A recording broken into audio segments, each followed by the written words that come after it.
जय हिंद साथियों, मैं नरेंद्र चौधरी आज आपके सामने टॉपिक लेकर आया हूँ राजस्थान की प्राचीन सभ्यताएं। और इसमें हम सबसे पहले पढ़ेंगे कालीबंगा सभ्यता को। आज हम इसका विश्लेषण करेंगे सारा का सारा। जो ये टॉपिक है राजस्थान की प्राचीन सभ्यताएं यानी एंशिएंट सिविलाइजेशन ऑफ राजस्थान, और उसमें पहली रहेगी हमारी कालीबंगा सभ्यता। और आज हम पढ़ेंगे एक विश्लेषणात्मक ये कक्षा होगी, विश्लेषण करेंगे अलग अलग प्रश्नों का कि जो पीछे एग्जामों में पूछे गए हैं उस आधार पर, और उसके साथ में हम विवरणात्मक रूप से हर सभ्यता के बारे में जानेंगे। तो कालीबंगा सभ्यता का जो हमारा पहला प्रश्न बनता है वो है कि कालीबंगा सभ्यता की खोज किसने की। कालीबंगा सभ्यता की खोज, तो कोई भी सभ्यता हो उसके बारे में 4-5 बातें तो हमें याद रखनी चाहिए। जैसे पहली बात है कि इसकी खोज किसने की और कब की। दूसरी बात कि वहां पर वो किसके समकालीन है, और बताओ किसके समकालीन है, आप बता दो। कालीबंगा, अगर हम भारत में बात करें भाई, कालीबंगा तो आपके राजस्थान स्तर पर है, तो राजस्थान में कालीबंगा है, तो भारत में इसके समकालीन सभ्यता कौन सी है? सिंधु घाटी सभ्यता। कौन सी? इंडस वैली सिविलाइजेशन, सिंधु घाटी सभ्यता। उसी प्रकार अगर हम इराक की बात करें तो इराक में कौन सी सभ्यता थी उस टाइम? मेसोपोटामिया की सभ्यता। जो दजलाव है भाई मेसोपोटामिया की सभ्यता थी, जो किसके किनारे थी? दजलाव है फरात, दो नदियां हैं आपके इराक में, उसके किनारे हो गई कौन सी? मेसोपोटामिया। और भारत में बात करें सिंधु घाटी सभ्यता के समकालीन, या जिसे हम हड़प्पा सभ्यता भी कह सकते हैं। इसके दो क्षेत्र हैं, हड़प्पा और मोहनजोदड़ो। उसी प्रकार कालीबंगा, तो कालीबंगा की सबसे पहले बात की जाए तो इसकी खोज किसने की, ये प्रश्न बनता है। तो इसकी खोज की थी किसने? A.K. घोष, अमलानंद घोष ने। और कब? 1952 में। तो पहला प्रश्न तो यही है। अब देखो हम कालीबंगा के बारे में जाने कि कालीबंगा को सबसे पहले प्रकाश में लाने का श्रेय किसे दिया जाता है, या फिर हम कह सकते हैं कि कालीबंगा के बारे में और जो महत्वपूर्ण जानकारी यहाँ से किस किस प्रकार के अवशेष मिले वो भी देखेंगे। तो देखो इसमें अगर हम बात करें तो इसका जो उत्खनन है वो भी तो हम जानेंगे। अरे उत्खनन का अर्थ काय में बताओ?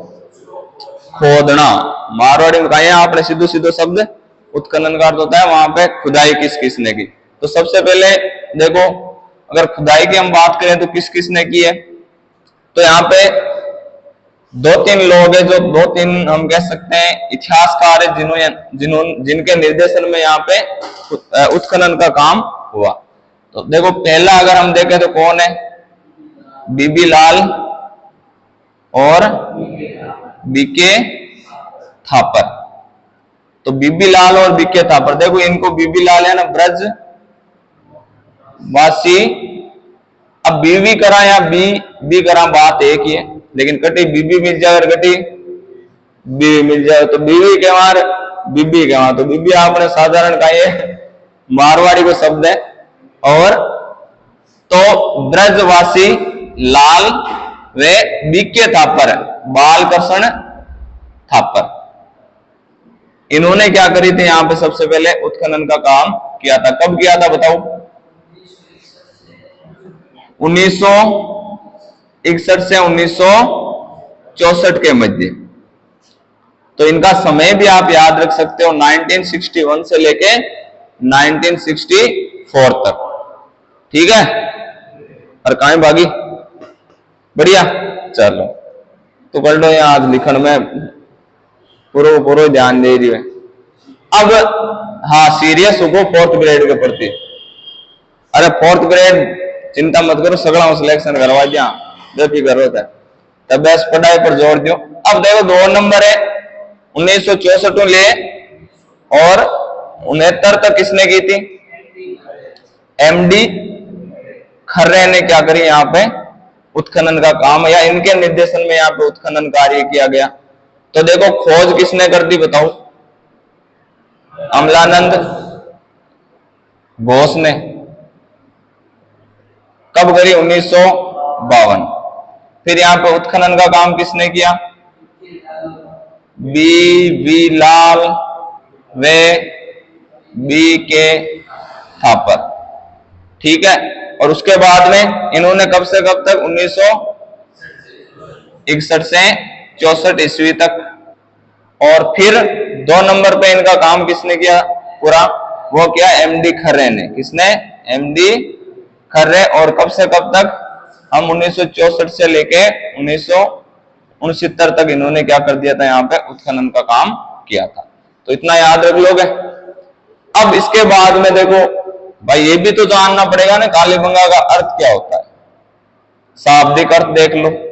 और कालीबंगा है कहां पर? तो कालीबंगा और पीलीबंगा ये 2 सभ्यता स्थल है।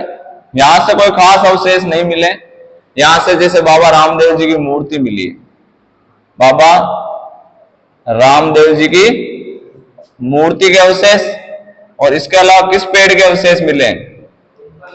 पिंपल के वृक्ष के यहां से क्या मिले?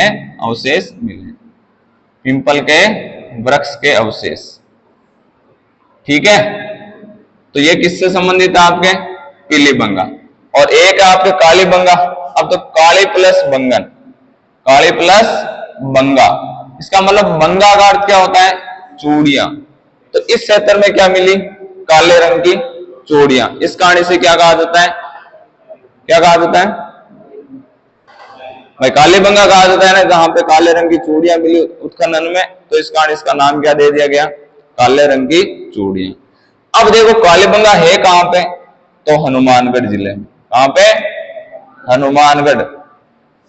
अरे भाई हनुमानगढ़ है ना, जहां पे कौन सा दुर्ग है बताओ? बटनेर। कौन सा दुर्ग है? बटनेर दुर्ग है। और इसका निर्माण किसने करवाया था? भूपत भाटी ने इसका निर्माण करवाया था। और ये ऐसा दुर्ग भी आप याद रखना कि जिन्होंने सबसे ज्यादा राजस्थान में क्या झेले थे? विदेशी आक्रमण। भाई हम कह सकते हैं विदेशियों ने, जैसे ये कहां पे पड़ता है? हमारे राजस्थान के उत्तर में। भाई उत्तर में 2 जिले पड़ते हैं आपके, गंगानगर और हनुमानगढ़। अब जो दोआब क्षेत्र हम कह सकते हैं पंजाब वाला, तो पंजाब यही तो है। तो इस क्षेत्र पे किसका ज्यादा प्रभाव रहा है? आपके पंजाबी भाषा का। भाई पंजाब है, पंजाबी भाषा को ज्यादा प्रभाव रही। और जब पंजाबी को ज्यादा प्रभाव है, जरा इस क्षेत्र ने कायम बोल बलागा भाई बंगा। हाँ, बंगा का मतलब पंजाबी में होता है चूड़ियां। तो इसका नाम क्या हो गया? कालीबंगा, यानी काले रंग की चूड़ियां। तो इस यहाँ पे प्रभाव किस भाषा का है? पंजाबी का। तो देखो ये पीलीबंगा में बाबा रामदेव जी की मूर्ति और पिंपल वृक्ष के अवशेष मिले। इसके अलावा पीलीबंगा में आपको कुछ भी याद नहीं रखना है, ठीक है। और इसके अलावा कालीबंगा हनुमानगढ़, पीलीबंगा भी हनुमानगढ़ में। अब देखो कालीबंगा के बारे में अगर हम आगे बात करें,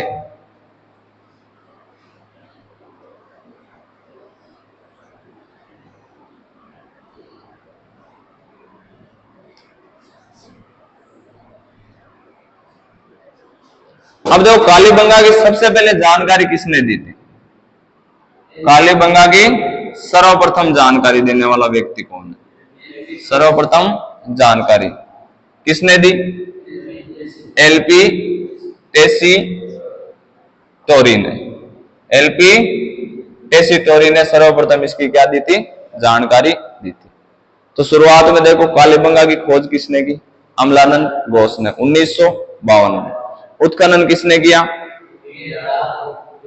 बीबी लाल और बीके थापर ने 1961 से लेकर 1964 तक। फिर आगे हम बात करें तो आगे किसने किया उत्खनन? 64 से 69 तक एमडी खरे ने किया। उसके बाद में अगर हम बात करें तो कालीबंगा का शाब्दिक अर्थ क्या है? काले रंग की चूड़ियां। और इसके अगर हम आगे बात करें तो काली प्लस बंगन, है ना। जो बंगन का अर्थ वहां होता है पंजाबी भाषा में चूड़ियां। और ये क्षेत्र किससे सटा हुआ है? पंजाब से। भाई गंगानगर और हनुमानगढ़। और आपके हनुमानगढ़ की बात करें तो वहां पे कौन सा दुर्ग है? बटनेर दुर्ग।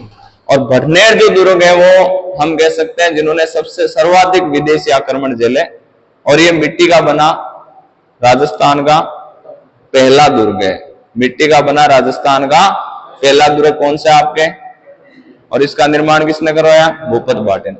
ये ऐसा दुर्ग भी है, हम कह सकते हैं जैसे कि भाई इस दुर्ग में मुस्लिम महिलाओं ने भी क्या किया था?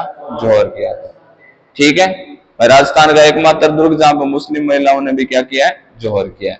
अब देखो जो ये कालीबंगा है वो किस नदी के किनारे फली फूली, ये बताओ आप। जिसे दृश्य द्योति प्राचीन समय में कहते हैं, जिसे सरस्वती कह सकते हो आप, या जिसे हम कह सकते हैं घग्गर नदी। घग्गर नदी ये एक आंतरिक प्रवाह की नदी है, ध्यान रखना। किस प्रवाह की? आंतरिक प्रवाह। देखो दो बातें बढ़ती है, हम पूछ सकते हैं कि आंतरिक प्रवाह की सबसे लंबी नदी, तो आंतरिक प्रवाह की राजस्थान की सबसे लंबी नदी घग्गर है। अगर पूछ ले राजस्थान में बहने वाली, पूर्णतः राजस्थान में बहने वाली राजस्थान की आंतरिक प्रवाह की सबसे लंबी नदी कौन सी है? कांतली। अरे कांतली नदी कौन की? कांतली नदी। ठीक है, अब देखो जो ये घग्गर नदी है, इसके किनारे कौन सा दुर्ग है? बटनेर दुर्ग। इसी नदी के किनारे तो है बटनेर, और इसी नदी के किनारे कौन सी सभ्यता थी? कालीबंगा। तो ये आपको याद रखना है।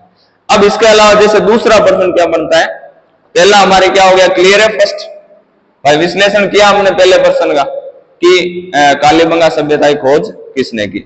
अब दूसरा प्रश्न हमारा है कि जुटे हुए खेत के प्राचीनतम साक्ष्य। दूसरा प्रश्न क्या रहता है हमारे? जुटे हुए खेत के प्राचीनतम साक्ष्य कहां से मिले बताओ? किस सभ्यता स्थल से मिले? तो कालीबंगा से। कहां से? कालीबंगा से। हाँ, यहां पर आप कह सकते हो कि खेत कैसे जोतते थे खेतों को?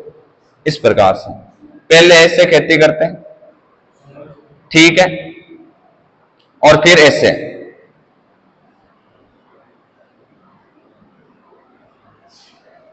मतलब पहली हड़कार था यहां उत्तर से, हम कह सकते हैं पश्चिम से पूर्व और उत्तर से दक्षिण।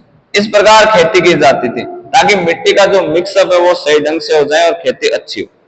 इसके अलावा हम कह सकते हैं यहाँ कृषि का प्रकार क्या था? तो कृषि होती थी यहाँ पे कौन सी? मिश्रित या टेढ़ा प्रकार की। अरे टेढ़ो जानो कहीं में? टेढ़ा का मतलब है एक व अधिक प्लस, एक प्लस अधिक। हम कह सकते हैं एक से क्या अधिक फसलें अगर साथ में बोल जाती है तो उसे हम क्या कहते हैं? आपने कौन कहा मारवाड़ी में कि टेढ़ो कर दियो सागे। जी हाँ, बाजरी के सागे तिल बावे यहाँ अपने, तो बाय टेढ़ा कृषि है।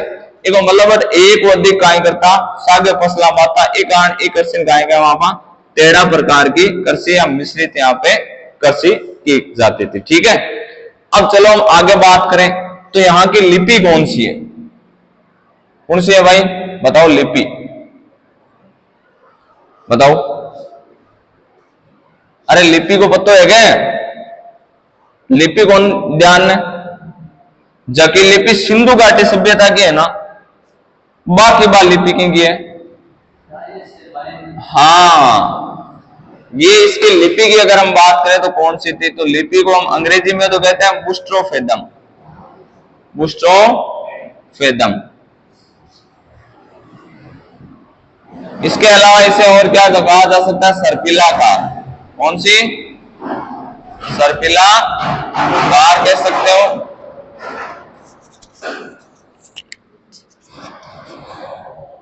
या फिर इसे हम क्या कह सकते हैं?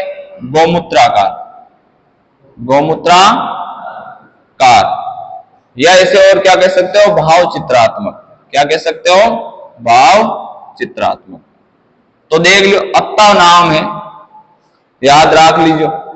बुस्ट्रोफेदम, सर्पिलाकार, गोमूत्राकार, भाव चित्रात्मक। देखो ये शैली कैसे लिखी जाती थी? इनकी जो लिपि कह सकते हैं, लिखने की जो लिखावट थी या शैली थी वो कैसे थी? दाएं से बाएं थी या बाएं से दाएं? दाएं से बाएं। दाएं से बाएं वे बाएं से दाएं। इसका मतलब ये लिपि कंटिन्यू चलती थी, कंटिन्यू अर्थ जे अन्नाव लिखनी प्रारंभ करी तो वापस अन्य होना होता अटाव लिखना प्रारंभ कर देता वापस इया। तो आ लिपि का भी एक तरीका हूं सर्प के आकार की उगी कौन बताओ उगी ना। तो ये वास्ते गाय कहे बुष्टोफेदम कहे सर्पिला कहे या गौमूत्राकार।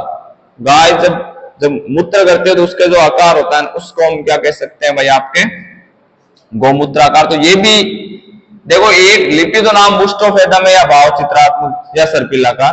अब गौमूत्राकार भी पूछने वाला तो पूछ ही ले ठीक है। तो ये लिपि ऐसे एक सर्प के आकार की थी और इसके अलावा भाव चित्रात्मक हम कह सकते हैं। यहाँ पे चित्र मिले जिनके भावों से हम समझ सकते हैं उनके भावों से कि ये इसकी स्थिति क्या हो रखी है वो उदास है या फिर वो खुश है उनके हाव भाव से पता चल सकता है ठीक है। तो लिपि का पता चल गया। अब देखो इसका कालक्रम क्या है भाई हमें पता वो भी करना पड़ेगा ना इस सभ्यता का कालक्रम क्या है। तो दूसरा प्रश्न पहले हमारे था कौन सा पहला प्रश्न हो गया कालीबंगा सभ्यता की खोज अमलानंद घोष ने 1952 में करी। दूसरा प्रश्न था जुते खेत के साक्ष्य कहां मिले कहां पे कालीबंगा ठीक। अब देखो इसके अलावा हम कह सकते हैं कि उनका कालक्रम क्या रहा होगा। कालक्रम समय भी तो दे सकते हैं C14 पद्धति से। किस पद्धति से कार्बन डेटिंग 14 पद्धति से। बताओ कौन सा समय देखो 2350 से 1750 ईसा पूर्व तक। भाई अगर 2300 से 1700 आए या 2350 से 1750 ईसा पूर्व आए तो हमें उसमें क्या याद रखना है वो भी याद रखना है ठीक है। लगभग यही पूछा जाता है भाई 2350 से लेके 1750 ईसा पूर्व तक। तो पूछा जा सकता है कि वर्तमान समय से कितनी पुरानी है। अरे वर्तमान समय से कितनी पुरानी कह सकते हो बताओ बताओ बताओ। देखो 2350 साल तो जगह ईसा पूर्व का है और वर्तमान में का चाल रहे 2025। इस प्रकार लगभग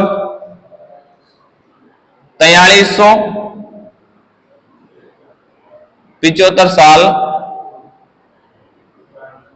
पुरानी है भाई। लगभग 2400 नहीं 4400 साल। कितने साल ऑलमोस्ट 4400 साल पुरानी सभ्यता है। अब देखो था के समय से आ रहे हैं ईसा पूर्व और ईस्वी। इन अंग्रेजी में बोले बिफोर क्राइस्ट बिफोर क्रिश्चियन और इसे कहा जाता है एडी आफ्टर डोमिनी। तो ईसा के बाद में वाला तो क्या कहलाया ईस्वी कहलाया भाई। ईसा के बाद वाला क्या कहलाया ईस्वी और ईसा पूर्व कौन सा कहलाया ईसा के पहले वाला। तो ईसा का जन्म माना जाता है किसमें जीरो में। किसमें जीरो में। तो जो इससे पहले वाला समय था वो तो हो गया ईसा पूर्व और इसके बाद का जो समय था वो हो गया ईस्वी। ये समय होगा प्लस और ये समय होगा माइनस भाई। और समय का उसी प्लस उसी अटायो 0 1 2 3 4 और हम कहां तक पहुंच गए 2025 तक। लेकिन ओ समय अटाऊ ज्या शुरू हो ज्या आपने 2350 साल हो 582 1750 के बाद में आएगा ज्या 200 के बाद में 100 के बाद में 50 के बाद में 20 के बाद में 1 और 1 के बाद में वापस कहां आएगा 0। तो अल्लाह तो जूरी ने सगड़ा तो 2350 तो जैसी है और 2025 जैसी है। तो कुल मिला लगभग 4400 साल पुरानी कौन सी सभ्यता है वर्तमान समय कालीबंगा सभ्यता। तो देखो कालक्रम होगा लिपि होगी खोजकर्ता होगा उत्खनन करता होगा और बी के अलावा जो कि आपने विशेष बात है कि इसकी सर्वप्रथम जानकारी कौन दी अपन एलपी टेसीटोरी दी। अब बात आ गया टाकी की भाई और जो क्षेत्र हो, इस क्षेत्र में कौन सा अवशेष मिलिया और अटका दुर्ग बनेड़ो हो या कौन बनेड़ो। इसको तीसरी राजधानी सिंधु सभ्यता किसने कही है, और यहाँ पे किन किन हम कह सकते हैं जो वस्तुएं थी उनके अवशेष मिले कि वहां के लोग किन किन फसलों से परिचित थे, वहां के लोगों का रहन सहन खान पान कैसा था, और वहां पे जो हम कह सकते हैं एक समाज की प्रथा कैसी थी कि समाज में किसका प्रभुत्व था, महिला का था या पुरुष का था, उसके बारे में हम देखेंगे।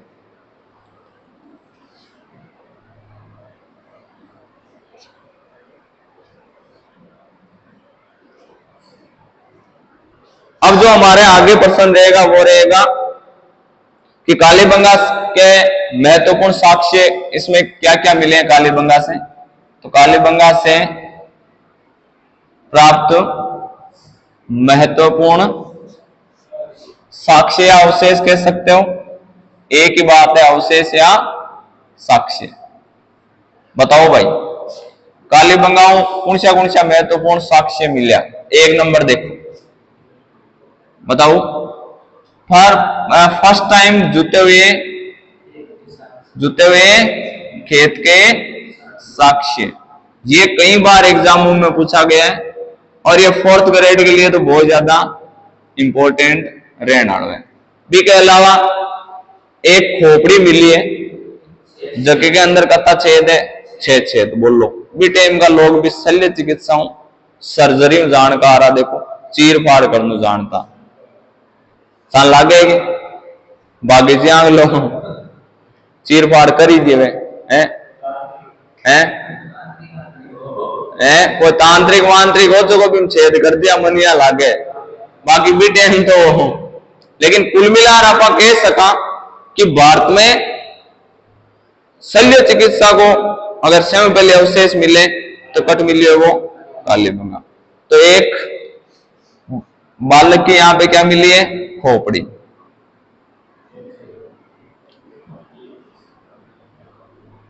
और उसमें कितने छेद है, उसमें 6 आपने कहा ये छेद है।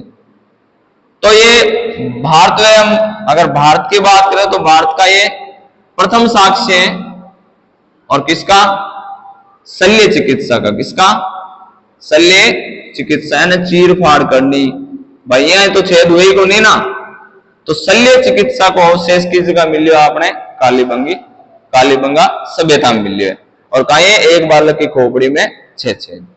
बी के अलावा आगे बताओ यहां की जो पारिवारिक प्रथा कैसी थी। पारिवारिक है तो परिवार पर किसका मातृ सत्तात्मक थी या पितृ सत्तात्मक। भाई देवी की पूजा उर्वरा की देवी उनके भी अवशेष मिले हैं। अरे एक महिला के गर्भ से एक पेड़ निकल रहा है तो उसे उर्वरा की देवी बताया गया है। इसके अलावा महिलाओं की स्थिति यहाँ पे सम्मानजनक थी। तो परिवार में किसका ज्यादा महत्व हुआ करता था, महिलाओं का। तो मातृ सत्तात्मक यहाँ परिवार थे। बोलो आज भी हैगी, अच्छा आयले ज्यादा हैगी। आयले भी यहाँ नाम मात्र की कार्यपालिका कौन देखो आपने, पुरुष। बाकी वास्तविक कार्यपालिका किन के हाथ में है? अच्छा तो भाई सेव मोटी समस्या है, लेडीज ही तो कौन मिल रही। तो ये वास्ते अगर शादी करना है तो भाई 4th ग्रेड कर्मचारी बन जाओ काहे बागी। और शादी अगर बिहार की तरफ रुक मोड़ नुचा हो तो भाई काहे कर सको, मजा करो, बढ़िया सोया करो, पढ़िया करो बिल्कुल ही मती। हाँ चौका पोया खा लिया करो, खाणवाणो खा लिया करो, है ना। तो ये वास्ते पढ़ाई जरूरी है। अगर भाई आजकल पुरुष प्रधान समाज है लेकिन पुरुष एक नाम मात्र की कार्यपालिका है। वास्तविक कार्यपालिका किसके हाथ में रहती है, महिलाओं। तो नौकरी लग जाओ, सब बढ़िया हो जाएगा, मामला सेट। वरना फिर वही चावल खाने पड़ेंगे हैं। तो परिवार क्या था, मात्र सत्तात्मक। तो देखो जुते हुए खेत के साक्ष्य एक बालक की खोपड़ी में 6 छेद, ये शल्य चिकित्सा का अवशेष मिला है यहाँ पे। और इसके अलावा यहाँ पे परिवार क्या था, मात्र 7 आदमी। अब आगे कोई और अवशेष बता जो थाने याद है कि कुछ है? हाँ, यहाँ पर 7 अग्नि वेदिकाएं मिली है। अग्नि वेदिका मतलब हवन कुंड। तो 7 पंक्तिबद्ध काय मिली है, अग्नि वेदिका या हवन कुंड मिले यहां से। इसका मतलब लोग क्या करते थे, यज्ञ करते थे, धार्मिक अनुष्ठान, धार्मिक अनुष्ठान करते थे,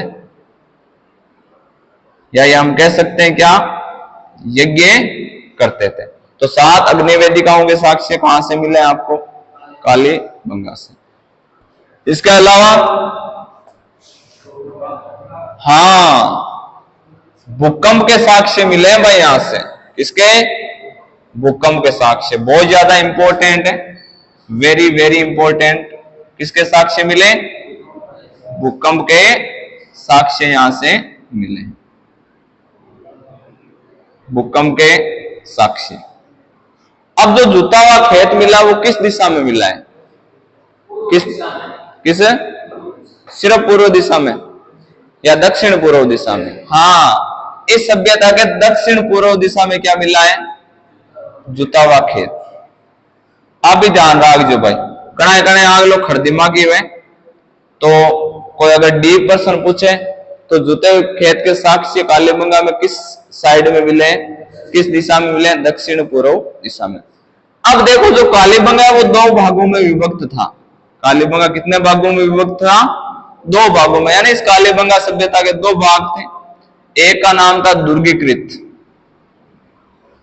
दुर्गीकृत जिसमें कौन रहते थे, शाही परिवार, मतलब राजा का जो यहाँ पे शासक थे, शासक वर्ग रहता था कहां पे, दुर्गीकृत क्षेत्र में। और ये कहां पर है, कालीबंगा के पश्चिम दिशा में। किस दिशा में, पश्चिम दिशा में। तो याद रह जासी भाई, ऐसा पूछा जा सकता है कि कालीबंगा के किस क्षेत्र में या किस दिशा में दुर्गीकृत, जो हम कह सकते हैं जहां पे बड़े बड़े भवन बने थे और वो थोड़ा ऊंचा था, ये स्थान क्या है, थोड़ा ऊंचा है, ध्यान रखना। ये का मतलब जो महल है वो ऊंचे ही होंगे, तो ये थोड़े उस क्षेत्र से जो अदुर्गीकृत है ना, उससे थोड़ा क्या है, ये ऊंचा है। तो यहां पे अदुर्गीकृत क्षेत्र है, इसमें कौन रहती थी, साधारण जनता, साधारण जनता, यानी साधारण लोग, या हम कह सकते हैं जो बाकी जनता है वो तो अदुर्गीकृत क्षेत्र में रहती थी और दुर्गीकृत क्षेत्र में शाही परिवार रहता था। अब देखो अदुर्गीकृत है, इसमें हम कह सकते हैं ये किस दिशा में, तो ये पूर्व दिशा में। किस दिशा में, पूर्व दिशा में। जैसे ऐसे हम कह सकते हैं ये परकोटा, इसके चारों ओर क्या था, परकोटा या दीवार थी। तो ये जैसे ये क्षेत्र हो गया, तो ये तो हो गया दुर्गीकृत, और एक क्षेत्र कौन सा हो गया, अदुर्गीकृत। तो इसमें कोई ज्यादा दीवार का विशेष योगदान नहीं है, लेकिन हम कह सकते हैं जो ये इलाका था ये थोड़ा सुदृढ़ हुआ करता था, मजबूत हुआ करता था, क्योंकि यहाँ पे शाही परिवार रहता था, राजा रहता था, उनके बाल बच्चे रहते थे। ठीक है, तो ये बात थी आपके कि भाई जो कालीबंगा है वो 2 भागों में बंटी हुई थी। अर्थानी ठीक है। चलो आगे तीसरा प्रश्न आपा देखा। एक प्रश्न पूछा गया कि लकड़ी की नाली के अवशेष कहां से मिले, इसके लकड़ी की नाली। चलो ठीक है, पत्थर की नाली बनाओ बरतानी, ठीक है, लेकिन लकड़ी की नाली का अवशेष मिला, बोलो किस जगह मिला, कालीबंगा का। किसके अवशेष मिले हैं, किसके अवशेष मिले हैं बताओ, लकड़ी की नालियां यहां पर मिली है। 8 सीवरेज सिस्टम हो, आप भी ध्यान रखियो, किसो सिस्टम, जो को सिस्टम आज हाल भी अपने गांव में लागू कोनी। सीवरेज ही है, वैसे सीवेज शब्द है, लेकिन आपने बोला सीवरेज। सीवरेज को मतलब कहीं में जानोगे, गड्ढा जी या नालियां हैं, अंडरग्राउंड बना दिया नाला, सफाई का तरह एक अट राख दियो, बिग बात के माइन अट एक और राख दियो, और आके समय समय पर अर्जिया जाड़ियां लगाई हुए तो जो कचरो हुए भी कचरा समय समय पर में काट दे, ताकि जो नालियां हैं वे चौक कौन हो, बड़ी नालियां हुए और आंख माइन छोटी नालियां गरामो आती रहे। तो वो सिस्टम किसी है सीवरेज सिस्टम। आज आपने क्षेत्र में देखा डीरवाना का सीवरेज सिस्टम है, कुछ बड़ा जगह इलाका है लाल माइन सीवरेज सिस्टम है, क्योंकि बड़ा शहर में अगर सीवरेज सिस्टम नहीं उसी ना तो वे स्थिति बहुत वाई जैसी खराब हो जैसी। तो यहाँ पे सीवरेज सिस्टम था और लकड़ियां कैसी थी, नालियां कैसी थी, लकड़ी से बनी हुई, ठीक है, याद रह जैसी की। अब देखो इन कहे सिंधु की तीसरी राजधानी, सिंधु घाटी सभ्यता की तीसरी राजधानी कौन कहवे, वो प्रश्न भी बहुत ज्यादा इंपॉर्टेंट हो जावे। सिंधु घाटी सभ्यता की तीसरी राजधानी गोपीनाथ शर्मा गए या दशरथ शर्मा गए? हाँ, ये दोनों नाम बिल्कुल सेम है, तो याद रख लीजिए गोपीनाथ शर्मा कौन कहवे, कौन कहवे, डॉक्टर दशरथ शर्मा। तो डॉक्टर दशरथ शर्मा ने इनको क्या कहा है, सिंधु घाटी सभ्यता की तीसरी। इसके अलावा एक व्यक्ति और है बीबी लाल, बीबी लाल ब्रजवासी लाल इनका कहवे सिंधु घाटी सभ्यता की तीसरी राजधानी कौन कहवे, बीबी लाल और डॉक्टर दशरथ शर्मा। याद रह जासी तोड़ंगो और की। अब देखो यहां पर समकोण पर काटती सड़कें, ग्रिड पद्धति, यानी यहां सड़कें कैसी है, सड़कें जयपुर के जैसी, सड़कें कैसी, जयपुर के जैसी। आज यहां जयपुर के मायने आप जावा थोड़ी दूर जावा कहा जावे, चौराहे आ जावे, आ जावे ना, आए कहीं है समकोण पर काटती सड़कें, और क्यों को नहीं थे, यहां सोचोला कि समकोण पर कहीं। तो सड़कें कैसी थी, समकोण पर काटती हुई, समकोण पर काटती सड़कें। तो हम कह सकते हैं शहर तो अच्छा था भाई आपके, कौन सा, कालीबंगा। तो समकोण पर काटती सड़कें सिंधु घाटी सभ्यता की तीसरी राजधानी कौन की, डॉक्टर दशरथ शर्मा और बीबी लाल। अब इसके अलावा और कहीं मिली है बताओ, मिट्टी की ईंटें मिली है, मिट्टी की ईंटें मिली है, वो भी कैसी, पक्की व कच्ची, पक्की व कच्ची दोनों प्रकार की क्या मिली है, यहां से ईंटें मिली है। इसका मतलब यहाँ के जो मकान है वो किन से बने, कच्ची ईंटों से भी बने और पक्की ईंटों से भी बने। और इस कारण जैसे यहाँ पे कच्ची ईंटों के मकान बने, इस कारण इसको क्या कहा जाता है, दीनहीन बस्ती भी कहा जाता है। क्या कहा जाता है, दीनहीन बस्ती, दीनहीन बस्ती किसे कहा जाता है, सिंधु नहीं, सिंधु घाटी सभ्यता का एक स्थल है, कौन सा, कालीबंगा। तो दीनहीन बस्ती, और यह सभ्यता किस युग की है, काश्य युगीन सभ्यता, काश्य युगीन सभ्यता। तो आप भी तो याद रख सको कि काश्य युगीन सभ्यता कौन सी है, कालीबंगा। दीनहीन बस्ती किसे कहा जाता है, कालीबंगा को। समकोण पर काटती सड़कें किस सभ्यता का हिस्सा है, कालीबंगा का। डॉक्टर दशरथ शर्मा और बीबी लाल ने इसको क्या कहा है, तीसरी राजधानी किसकी, सिंधु घाटी सभ्यता की, ठीक है। बी के अलावा और बताओ, अट आपने तीन प्रकार की समाधान पद्धतियां, कि समाधान यानी जहां व्यक्ति को जो शव है बिन जलाणु है, गाड़नु है, तो तीन प्रकार की अटकाई पद्धतियां समाधान की, कौन सी वे भी आप देख लिया। चलो तो देखो समाधान की पहली पद्धति कौन है, समाधान की पद्धतियां लिखो, समाधान की पद्धतियां। बताओ कौन सी याद है? 3 प्रकार की मैंने पहली भी एक बार पढ़ाई। पहली पद्धति आपने पूर्ण समाधान, दूसरा है आंशिक समाधान,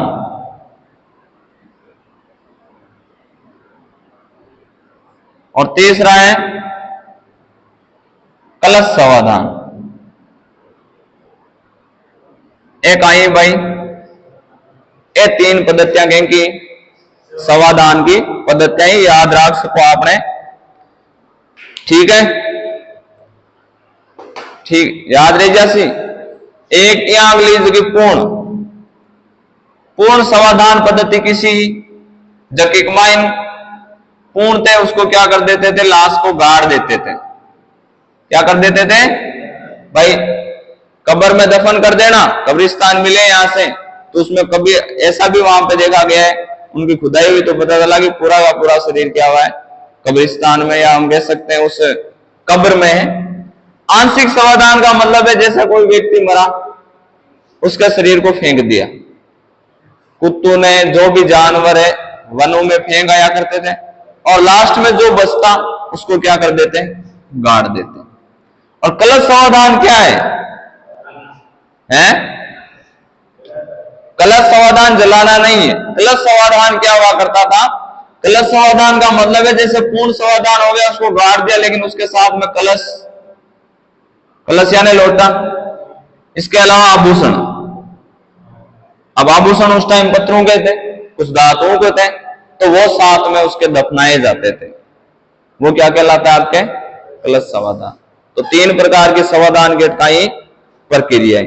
बी के अलावा बताओ, यहां से एक खिलौनों के रूप में क्या मिली है? बैलगाड़ी मिली है। तो खिलौना बैलगाड़ी मिली है यहां से, खिलौना बैलगाड़ी, खिलौना बैलगाड़ी मिली है ना, एक छोटी बच्चे की बैलगाड़ी मिली है। तो ये भी है। इसके अलावा और बताओ, और बताओ कुछ याद है? मृद भांड के अवशेष मिले, मिट्टी के बर्तन। हाँ, मृद भांड मिले कैसे? लाल रंग के, यहां से क्या मिले? मिट्टी के कुछ बर्तनों के अवशेष भी मिले। और इसके अलावा क्या कपास के अवशेष मिले हैं? गेहूं और जौ के प्रमाण मिले। किसके? गेहूं और जौ के अवशेष मिले, यानी इनके दाने मिले हैं। तो हम कह सकते हैं क्या सीडन या कपास के अवशेष मिले हैं? अरे सीडन, कपास को क्या बोलते थे? सीडन। तो यहां से किसके अवशेष मिले? सीडन या कपास के यहां से क्या मिले? अवशेष मिले। इसके अलावा स्वास्थ्य का चिन्ह मिला है क्या? अरे साठ्यो, हाँ, किसके अवशेष मिले? स्वास्तिक का चिन्ह मिला है यहां से। तो साठ्य वापस जगाना पर बोला, जो एक शुभ अवसर को अग्रह संकेत होया करे। ठीक है, याद रह जासी। तो आज आप एक बार रिवीजन कर लिया वापस के बारे में, कालीबंगा सभ्यता के बारे में। देखो, कालीबंगा सभ्यता एक खोज कौन करी से पहले आप बताओ? अमलानंद घोष ने 1952 में। उसके बाद में उत्खनन किस किसने किया? बीबी लाल और बीके थापड़ ने। कब किया? 1961 से 64 और 64 से 69 एमडी खरे ने। इसके अलावा अगर हम बात करें तो कालीबंगा का अर्थ क्या होता है? काले रंग की चूड़ियां। और आप इसके अलावा मुझे ये बताओ कि जो ये क्षेत्र है वो किस क्षेत्र के नजदीक था? आपके पंजाब वाले। इसका यहाँ पर पंजाबी भाषा का ज्यादा प्रभाव देखने को मिलता है। इस कालीबंगा के पास में पीलीबंगा क्षेत्र है, जहां पर बाबा रामदेव जी की मूर्ति मिली। और क्या मिला आपके? हैं? अच्छा, हाँ। अब देखो, पिंपल वृक्ष के अवशेष मिले। और यहाँ पर किस किस के अवशेष मिले? यहाँ पे देखो, आपके जो नालियां हैं वो पत्थरों से भी ढकी थी, और पत्थरों से भी बनी हुई थी, और लकड़ी की कच्ची नालियां बनी हुई थी। इस कारण, और इसके अलावा यहाँ पर पक्की और कच्ची दोनों प्रकार की ईंटें मिली है। कच्ची ईंटों के कारण इसे क्या कहा जाता है? दीन इन बस्ती कहा जाता है। दशरथ शर्मा ने क्या कहा इसको? बीबी लाल व दशरथ शर्मा ने सिंधु की तीसरी राजधानी से नाम दिया गया। इसके अलावा यह काशी युगीन सभ्यता है। यहाँ पर टेढ़ा कृषि के, मिश्रित कृषि के क्या मिले, अवशेष मिले। गेहूं और जौ के क्या मिले, सरसों के साक्ष्य मिले।